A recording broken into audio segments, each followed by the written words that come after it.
Assalamualaikum warahmatullahi wabarakatuh. Perkenalkan, nama saya Ferdinand Pratama Putra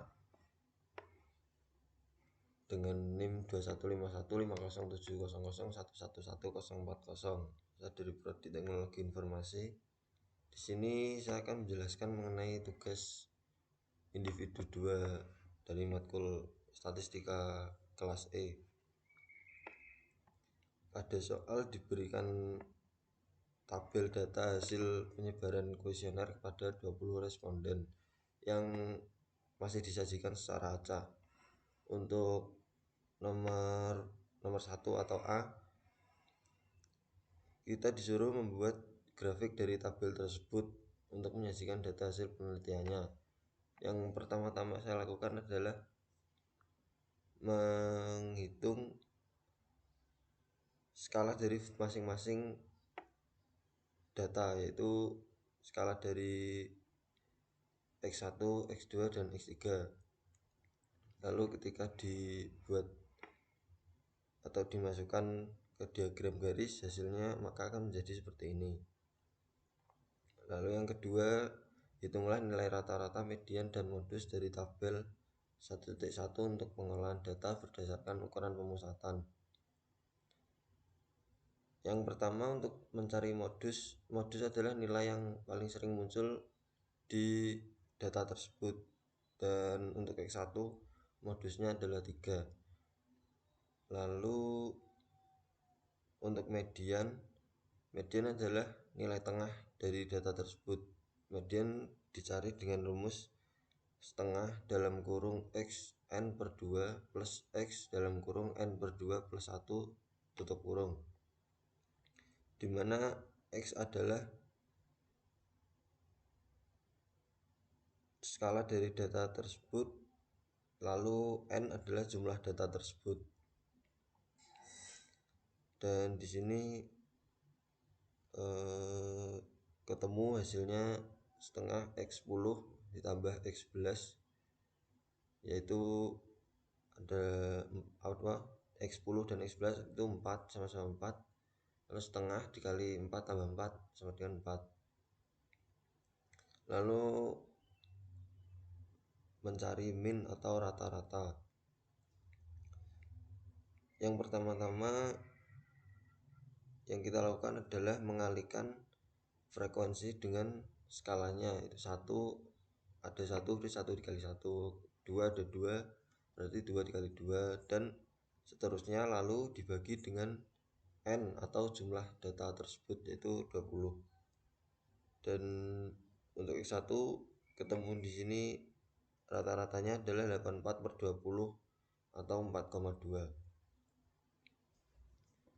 Begitu juga dengan X2 dan X3 dapat dilakukan dengan cara yang sama. Lalu nomor 3, hitunglah nilai minimum dan maksimum kuartil ke-1, kuartil ke-2, dan kuartil ke-3 dari tabel 1.1 tersebut. Untuk mencari kuartil 1, rumusnya adalah 1/4 dalam kurung N plus 1, dimana N masih sama seperti tadi, yaitu jumlah datanya. Lalu di sini ketemu 1/4 dalam kurung 20 per 1, lalu sama dengan 21/4, hasilnya 5,25. 5,25 itu di antara angka 5 dan 6.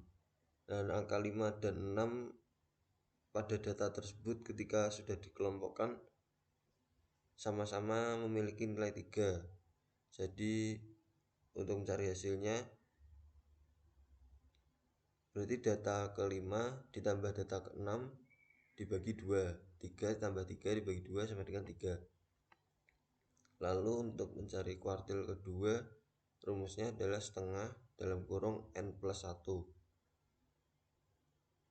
Lalu ketemu hasilnya di sini 21 per 2 atau sama dengan 10,5.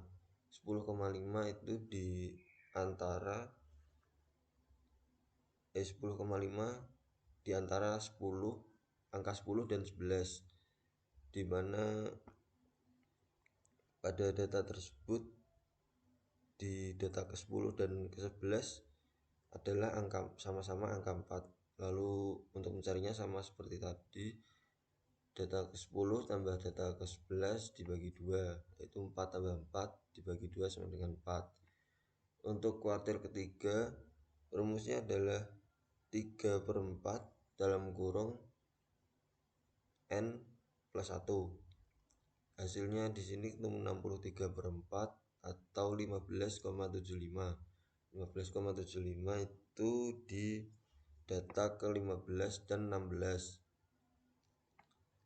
Lalu di data nomor 15 dan 16 itu sama-sama memiliki nilai 6. Dan untuk mencarinya masih sama seperti kuartil 1 dan 2, yaitu data ke-15 ditambah data ke-16 dibagi 2, yaitu 6 plus 6 per 2 sama dengan 6. Lalu untuk mencari nilai maksimum adalah nilai maksimum yang ada pada data tersebut, yaitu 7. Dan nilai minimum yang ada pada data tersebut adalah 1. Begitu juga untuk mencari X1 dan X2 dan X3 nya sama seperti X1. Dan selanjutnya nomor 4, hitunglah nilai simpangan rata-rata dan simpangan baku dari tabel 1.1. Untuk mencari simpangan baku, rumusnya adalah S kuadrat sama dengan sigma XI dikurangi rata-rata pangkat 2 per N-1. Di sini ketemu hasilnya setelah dihitung panjang ini adalah 61,2 per 19 sama dengan 3,2. Berarti X kuadratnya 3,2. Untuk mencari S, maka 3,2 tadi diakar dan hasilnya 1,79. Dan sama seperti untuk X2 dan X3 seperti itu juga. Lalu yang nomor 5, hitunglah nilai koefisien skewness dan kurtosis dari tabel 1.1. Untuk skewness rumusnya adalah rata-rata dikurangi modus per simpangan baku. Dan di sini ketemu hasilnya setelah dihitung adalah 0,67. Jika nilainya sama dengan 0, itu berarti normal. Kalau nilainya lebih dari 0 berarti condong positif, dan jika kurang dari 0 itu condong negatif. Di sini 0,7 lebih besar dari 0, maka hasilnya adalah condong positif.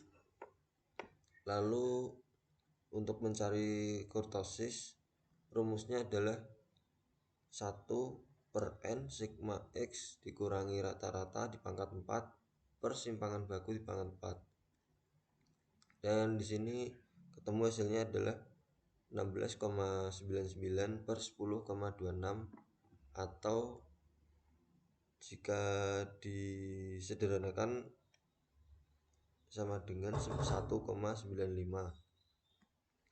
Di kurtosis juga terdapat pengelompokan seperti tadi. Jika nilainya sama dengan 3 berarti datanya termasuk ke mesokortik. Jika lebih dari 3 masuk ke leptokortik, dan jika kurang dari 3 maka masuk ke platikortik. Untuk mencari X2 dan X3 kurang lebih sama seperti X1 di nomor 5 ini. Sekian presentasi mengenai tugas 2 statistika dari saya. Wassalamualaikum warahmatullahi wabarakatuh.